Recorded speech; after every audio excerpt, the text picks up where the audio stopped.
தலைவர் super star ரஜினியின் 169வது படமான ஜெயிலர் படத்தை நெல்சன் அவர்கள் இயக்கிட்டு வராரு.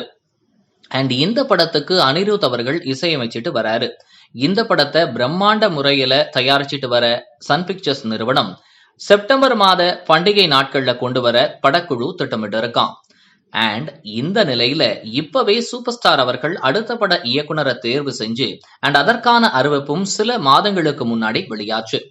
அதன்படி லைகா தயாரிப்புல தாசே ஞானவேல் இயக்கத்துல அனிருத் இசையில பல முன்னணி நடிகர்கள் இந்த படத்துல நடிக்க இருக்காங்க. அண்ட் பலரும் பல இயக்குனர்கள் பெயரை முணுமுணுத்து வந்த நிலையில இது ஒரு சர்ப்ரைஸ் காம்போவா தான் இருக்கு அப்படின்னு சொல்லணும். இதெல்லாம் தெரிஞ்ச செய்தி தானே அப்படின்னு நீங்க கேட்கறது எனக்கு புரியுது. அண்ட் இப்போ ஒரு எக்ஸ்க்ளூசிவ் செய்தி முக்கியமான சோர்ஸ் மூலமா கிடைச்சிருக்கு. அண்ட் அது என்னன்னா, தலைவர் 170யோட லைன் குறித்த தகவல் தான்.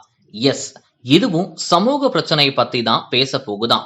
அண்ட் இதுல தலைவருக்கு ரொம்பவே மாறுபட்ட ரோல் தான். அதன்படி ஒரு ஓய்வு பெற்ற போலீஸ் அதிகாரியா நடிக்க இருக்காரு நம்ம சூப்பர் ஸ்டார் அவர்கள். இதுல ரஜினி அவர்கள் என்கவுண்டருக்கு எதிராக போராடுற மாதிரியான ஒரு ரோலாம்.